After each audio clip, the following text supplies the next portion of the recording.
Hello friends, welcome to Exambay in complete course on environment and ecology.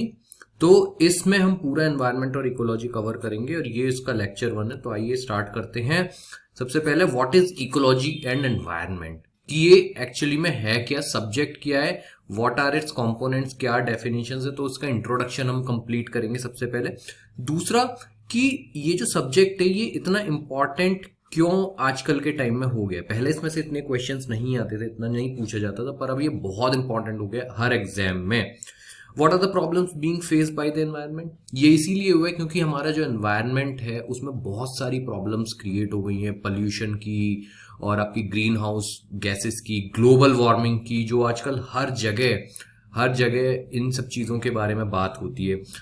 Why these problems, ये क्यों create हुई हैं, क्या कारण है, हम क्यों इन्वॉल्व हैं।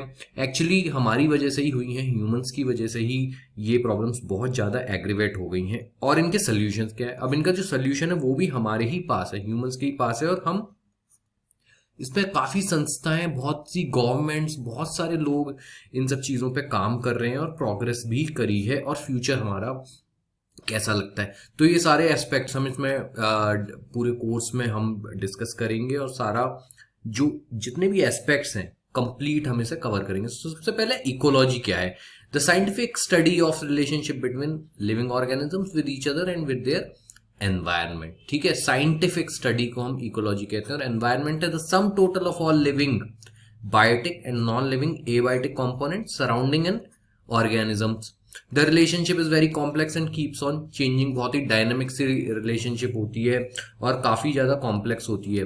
ठीक है, एक दूसरे पे dependent. The relationship is getting disturb because of excessive human interference. तो ह्यूमंस, हम एक पार्ट है एनवायरनमेंट का, किसी भी एनवायरनमेंट का, बट हमारी वजह से ही बहुत ज्यादा डिस्टर्बेंस होने लगी है। क्लाइमेट चेंज, ग्लोबल वार्मिंग क्यों होने लगी है आपको सबको पता ही है मोस्टली, क्योंकि पोल्यूशन इतना ज्यादा क्रिएट हम लोग कर रहे हैं, रैपिड इंडस्ट्रियलाइजेशन हो रहा है, हमें बहुत ज्यादा ग्रीड हो गई है, बहुत ज्यादा पैसे कमाने का लालच हो गया है। तो उस वजह से इंडस्ट्रियलाइजेशन बहुत हो रहा है, हमें नई नई चीजें इतनी सारी चाहिए, क्योंकि हमारी जो वांट्स हैं उनका तो कोई अंत ही नहीं है।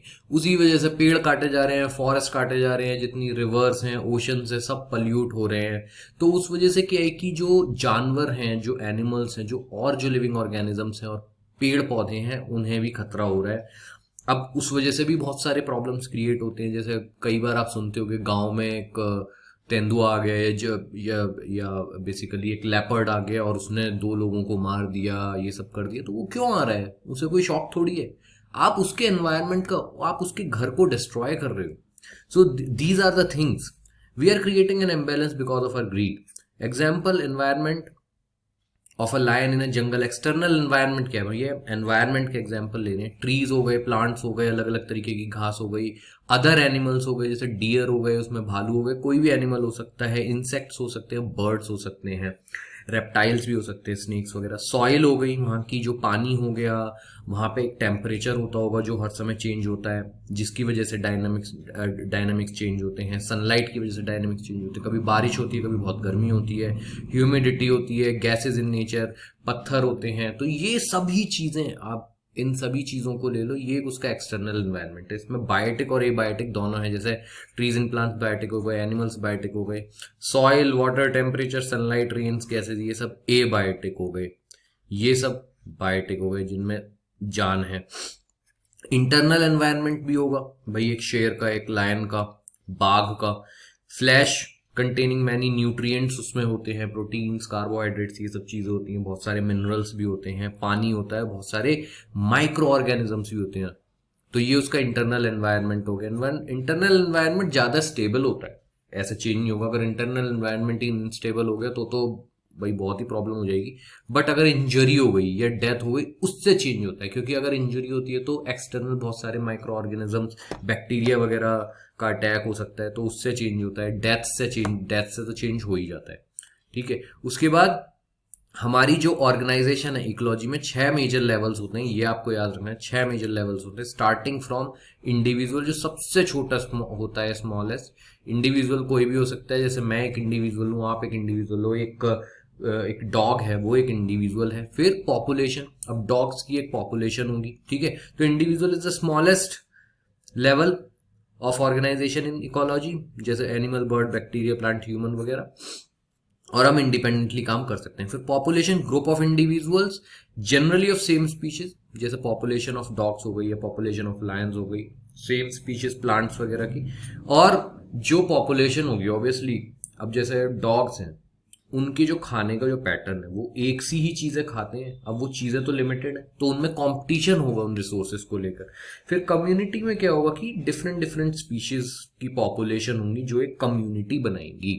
ठीक है, कम्युनिटी में एक तो मेजर कम्युनिटी होती है, एक आपकी माइनर कम्युनिटी होती है। तो मेजर कम्युनिटी जैसे ग्रासलैंड कम्युनिटी होगी, उसमें घास जो हो गई, जो ग्रासेस हो गई, वो एक मेजर पोर्शन बनाएंगे, तो उसे उसका नाम हमने ग्रासलैंड कम्युनिटी रख दिया। उसमें कुछ एनिमल्स होंगे, जैसे आपके भेड़ बकरियां होंगे या फिर आपके हिरन होंगे जो उन ग्रासेस को खाते होंगे। कुछ इंसेक्ट्स होंगे, ग्रास हॉपर्स वगैरह, एंट्स वगैरह।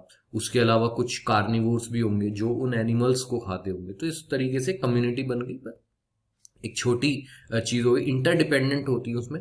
और इसी कम्युनिटी को अगर हम थोड़ा और बड़ा कर लें तो हमारा एक इकोसिस्टम बन जाता है। जैसे ग्रासलैंड इकोसिस्टम भी होता है, डेजर्ट इकोसिस्टम होता है, फॉरेस्ट इकोसिस्टम होता है, फॉरेस्ट के अंदर भी बहुत सारे होते हैं, रेन फॉरेस्ट इकोसिस्टम होता है, ये सब चीज होती है।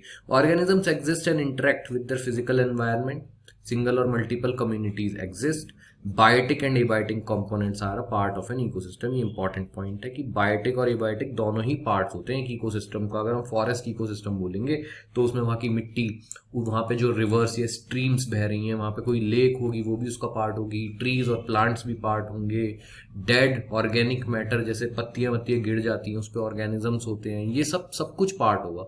और कैन वेरी इन साइज, एक छोटा ट्री है, ट्री का अपना एक अगर इकोसिस्टम बन रहा है, एक पेड़ पे रहने वाले जानवरों से, मच्छर मक्खियों से और इंसेक्ट से, तो उसे भी हम इकोसिस्टम बोलेंगे। और एक बहुत बड़ा फॉरेस्ट है, वो भी एक इकोसिस्टम के अंदर आ जाएगा।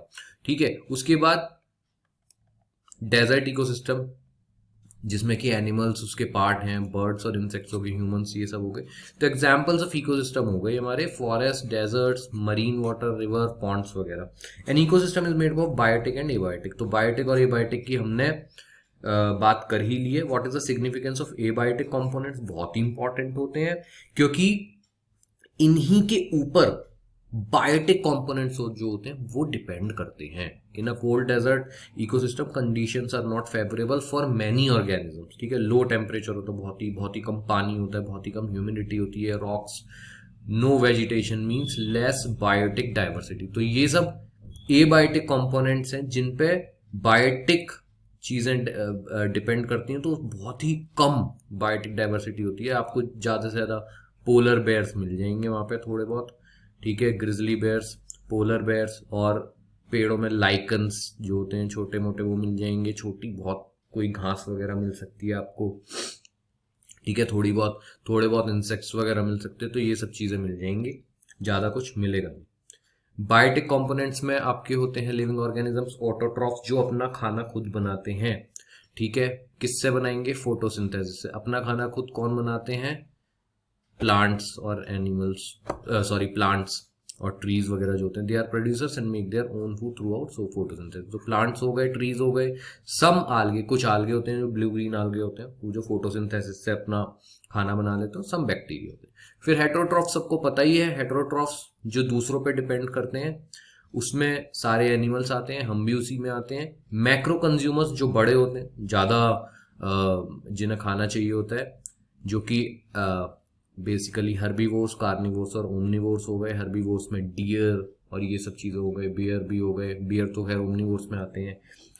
भेड़ बकरियां हो गई, कार्निवोर्स में लायन, टाइगर्स, ये सब हो गए। फिर माइक्रो कंज्यूमर्स में आपके बैक्टीरिया, अर्थवॉर्म्स, सर्टेन इंसेक्ट्स, कुछ इंसेक्ट्स वगैरह आ जाते हैं जो कि डीकम्पोजिंग ऑर्गेनिक मैटर या डेड बॉडीज ऑफ एनिमल्स पे फीड करते हैं, और ये बहुत इंपॉर्टेंट होते हैं किसी भी इकोसिस्टम के लिए। तो क्लीन रखते हैं इकोसिस्टम को, कोई भी अगर जानवर मर जाता है या जो पत्तियां गिरती हैं, डेड ऑर्गेनिक मैटर होता है, उन पे फीड करते हैं और उनमें से इनऑर्गेनिक चीजें निकालते हैं जो कि सॉइल में जाती हैं और सॉइल की फर्टिलिटी बढ़ाती हैं।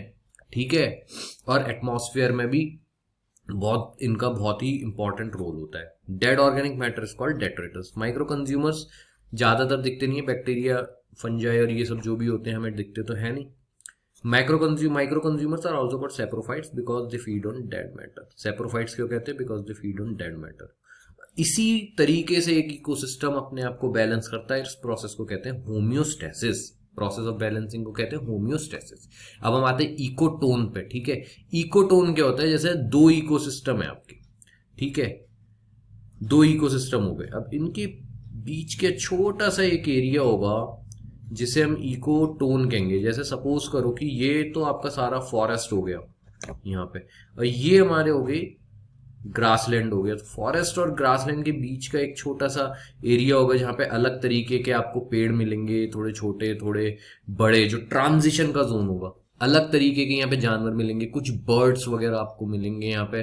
तो उस जोन को हम इकोटोन कहते हैं, zone of transition between two ecosystems और communities. Mangrove create an ecotone between aquatic and terrestrial ecosystem. तो मैंग्रोव का अलग ही एक माइक्रो इकोसिस्टम होगा जहां पे जो डाइवर्सिटी है बहुत ज्यादा होती है। मैंग्रोव्स फिशेस के लिए भी बहुत अच्छे होते हैं। कुछ बर्ड्स आपको छोटी मोटी मिलती हैं बहुत सारी, जो ना तो आपको ओशन में मिलेंगी ओशन के ऊपर, ना ही आपको उसके बाद लैंड पे मिलेंगी।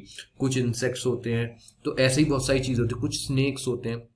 Other examples are marshland. तो आपको ये एक तो एग्जाम्पल याद रखने इकोटोन क्या, इकोटोन होता क्या। बेसिकली इनमें डेफिनेशन और एग्जाम्पल्स का ही खेल है, ठीक है। अब हमें इकोटोन की डेफिनेशन पता लग गई और हमें एग्जाम्पल पता लग गई कि एक तो भाई मैंग्रोव हो गया, एक मार्शलैंड हो गया, कि आपकी जो नदी हो गई और नदी का किनारा हो गया, उसके बीच में थोड़ा कीचड़ वाला टाइप का सा एरिया होगा जहाँ पे बहुत सारे माइक्रो ऑर्गेनिजम्स आपको मिलेंगे, इंसेक्ट्स मिलेंगे, कुछ छोटे क्रैब वगैरह भी कई बार मिल जाते हैं, तो वो मार्शलैंड हो गया। एस्टोरीज हो गया, एस्टोरीज सी वाटर और रिवर वाटर, बहुत ही प्रोडक्टिव इकोसिस्टम होते हैं, तो बहुत फिशेज वगैरह मिलती हैं और बहुत सारे जानवर मिलते हैं और सी ग्रासेस वगैरह मिलती है। ग्रासलैंड्स हो गए जिसकी हमने बात ही करी। इकोटोन्स है features which are intermediate to adjoining ecosystem.